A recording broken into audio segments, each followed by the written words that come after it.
पितृपक्ष के दौरान अपने आप दिखें, ये संकेत तो समझिए।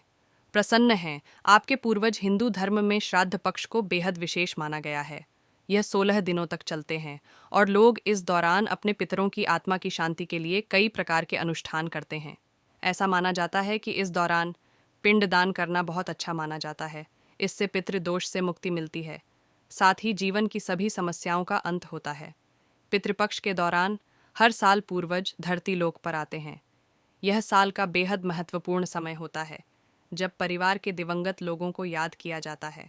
यह अवधि कुल 16 दिनों तक चलती है, जब पिंडदान, श्राद्ध और पितृतर्पण जैसे अनुष्ठान किए जाते हैं। इस दौरान पितरों का तर्पण करने से उन्हें मोक्ष की प्राप्ति होती है। इसके साथ ही घर में खुशहाली का आगमन होता है। पूर्वजों के प्रसन्न होने के संकेत। पितृपक्ष के दौरान काली गाय व कौवों का दिखना या फिर साथ नजर आना, गाय के रंभाने की आवाज़ सुनाई देना, घर में काली चींटियों का आना, मुरझाए हुए पौधों का खिलना, कौवे का भोजन करते हुए दिखना। सपने में यदि आपके पूर्वज खुश नजर आएं तो यह भी एक शुभ संकेत है। इस दिन से शुरू होंगे श्राद्ध पक्ष। वैदिक पंचांग के अनुसार पितृपक्ष की शुरुआत भाद्रपद पूर्णिमा से होती है और समाप्ति आश्विन माह की अमावस्या पर होती है। पंचांग को देखते हुए इस साल पितृपक्ष की शुरुआत 17 सितंबर 2024 से हो रही है। वहीं इनका समापन 2 अक्टूबर 2024 को होगा। माना जाता है कि इस दौरान पितरों का तर्पण करने से उन्हें मोक्ष की प्राप्ति होती है, साथ ही बैकुंठ धाम की प्राप्ति होती है। पितृदोष से मुक्ति पाने के लिए व्यक्ति को पितृपक्ष के दौरान घर के दक्षिण दीवार पर अपने पूर्वजों की तस्वीर लगानी चाहिए और उनकी तस्वीर के सामने दिया धूप या अगरबत्ती जलानी चाहिए। पितृपक्ष के दौरान अगर यह कार्य किया जाता है तो इससे व्यक्ति को विशेष लाभ मिलता है। इसके अलावा पितृपक्ष के दिनों में घर में शाम के समय दक्षिण दिशा में तेल का दीपक जलाना चाहिए। इससे भी व्यक्ति के जीवन से पितृदोष खत्म हो जाता है। उन्होंने बताया कि पितृपक्ष के दौरान पितृदोष की शांति के लिए रोज़ाना दोपहर के समय पीपल के पेड़डयचे की पूजा करें। ऐसे में पितरों को प्रसन्न करने के लिए पीपल के पेड़ में गंगा जल में काले तिल, दूध, अक्षत और फूल अर्पित करने चाहिए। पितृदोष की शांति के लिए ये उपाय काफ़ी लाभदायक सिद्ध होता है। अगर आप जीवन में पैसों की कमी का सामना कर रहे हैं तो तुलसी के पत्तों को एक लाल रंग के कपड्ढे में बांधें और इसे तिजोरी या पर्स में रखें। माना जाता है कि इस उपाय को करने से धन आगमन के रास्ते खुलने लगते हैं और आर्थिक तंगी से छुटकारा मिलता है। पितृपक्ष के दौरान श्रद्धा पूर्वक तर्पण और पिंडदान आदि करने से पितृ प्रसन्न होते हैं। हिंदू पंचांग के अनुसार प्रत्येक वर्ष भाद्रपद माह में पितृपक्ष की शुरुआत होती है।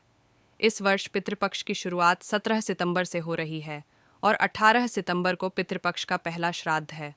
2 अक्टूबर को पितृपक्ष का समापन होगा।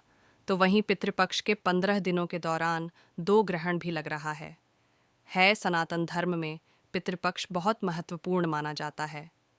पितृपक्ष में लोग पितृदोष से मुक्ति पाने के लिए तरह तरह के उपाय भी करते हैं। साथ ही अपने पितरों के निमित्त श्राद्ध तर्पण जैसे कर्मकांड करते हैं। धार्मिक मान्यता है कि पितृपक्ष के दौरान हमारे पूर्वज पितृलोक से धरतीलोक पर आते हैं। इसलिए इस दौरान पितरों के निमित्त श्राद्ध तर्पण या पिंडदान आदि करने का विधान है। गौरतलब है कि इस साल पितृपक्ष की शुरुआत 17 सितंबर को भाद्रपद पूर्णिमा तिथि से हो रहा है।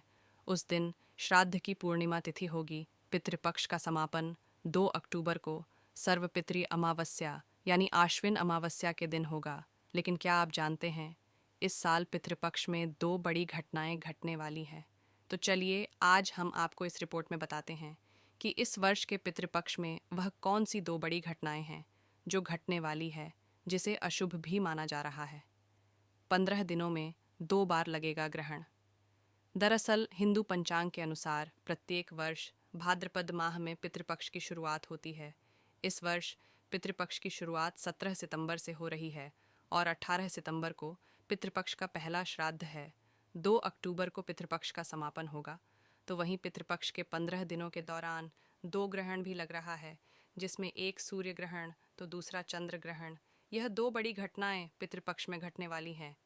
पिंडदान के दौरान इन बातों का रखें ध्यान। अयोध्या के ज्योतिष पंडित कल्की राम बताते हैं कि पितृपक्ष के दूसरे दिन 18 सितंबर को भाद्रपद की पूर्णिमा पर साल का दूसरा चंद्र ग्रहण लगेगा।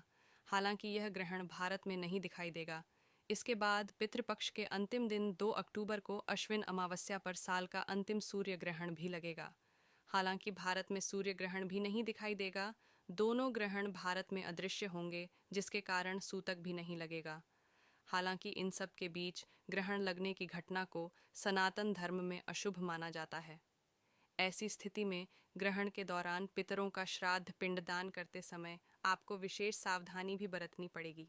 साथ ही अगर आप अपने पितृ को खुश रखते हैं तो आपके घर पर हमेशा बरकत की बारिश होती रहेगी। साथ ही आपका काम धंधा भी हमेशा उन्नति करेगा, क्योंकि घर में जो बरकत और खुशहाली आती है वो हमेशा पितृ की वजह से ही आती है। इसलिए अपने पितरों की सेवा करना हमारा प्रेम कर्तव्य होता है। और साथ ही ऐसे बहुत से उपाय भी होता है जिससे हमारे पितृ खुश हो जाते हैं और हमें भरपूर पितृपक्ष के दौरान यदि आप अपने पूर्वजों को खुश करके उनका आशीर्वाद प्राप्त करना चाहते हैं तो आपको पितृपक्ष के दौरान कुछ खास उपाय करने चाहिए।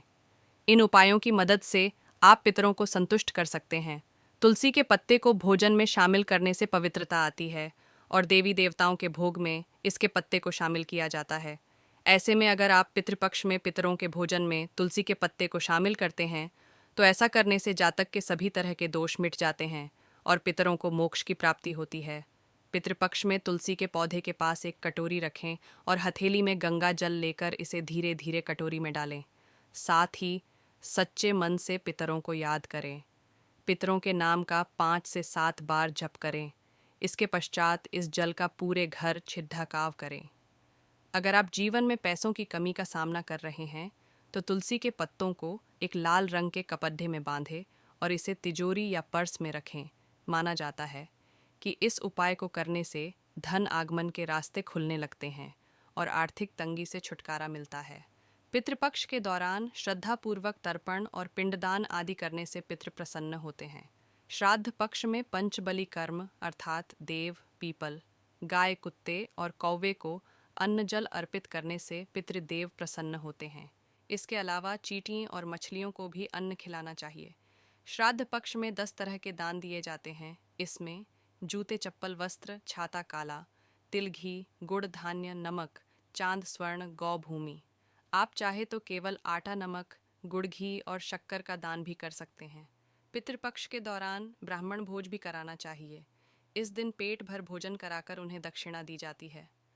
पितृपक्ष के दौरान प्रतिदिन अपने द्वारा पर पितरों के नाम का एक दीपक जरूर जलाना चाहिए। आप यह दिया दक्षिण दिशा में पितरों के निमित्त 2, 5, 11 या 16 दीपक जला सकते हैं। यह दिया गैलरी में भी जलाए जा सकते हैं। इसके अलावा प्रतिदिन पीपल के पेड़ के पास भी दीपक जला सकते हैं। इस दौरान पितृ सूक्त या गीता का पाठ करें। श्राद्ध पक्ष में 16 दिन तक गीता का पाठ करना शुभ माना जाता है। आप चाहे तो संपूर्ण गीता का पाठ करके भी पितरों का आशीर्वाद प्राप्त कर सकते हैं। पितरों को मुक्ति प्रदान का मार्ग दिखाने के लिए गीता के 2 और 7वें अध्याय का पाठ करें। गुड़ घी को मिलाकर सुगंधित धूप दिखाएं और जब तक यह जले तब तक AUM पितृदेवताभ्यो नम का जप करते रहें और इसी मंत्र से आहुति भी दें। साथ ही अगर आप अपने पितृ को खुश रखते हैं तो आपके घर पर हमेशा बरकत की बारिश होती रहेगी। साथ ही आपका काम धंधा भी हमेशा उन्नति करेगा, क्योंकि घर में जो बरकत और खुशहाली आती है वो हमेशा पितृ की वजह से ही आती है। इसीलिए अपने पितरों की सेवा करना हमारा प्रेम कर्तव्य होता है। और साथ ही ऐसे बहुत से उपाय भी होता है जिससे हमारे पितृ खुश हो जाते हैं और हमें भरपूर आशीर्वाद देते हैं। परिवार के सभी सदस्यों से बराबर मात्रा में सिक्के लेकर करके